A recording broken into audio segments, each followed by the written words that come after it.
यवतमाळ वाशिम लोकसभा मतदारसंघांतर्गत येत असलेल्या 85 वर्षावरील आणि दिव्यांग मतदारांना घरूनच मतदान करता येणार आहे.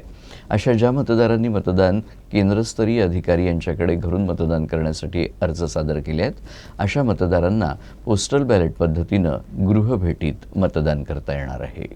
18 एप्रिल ते 20 एप्रिल या कालावधीत संबंधित नियुक्त मतदान पथकाद्वारे सकाळी 8 ते संध्याकाळी 6 वाजेच्या दरम्यान गृहभेट घेऊन पोस्टल बॅलेट पद्धतीनं मतदान प्रक्रिया पार पाडण्यात येणार आहे. पोस्टल बॅलेट पद्धतीनं गृहभेटी मतदानासाठी नमुना 12D मतदान केंद्रस्तरीय अधिकारी यांच्यामार्फत अर्ज सादर केले आहे.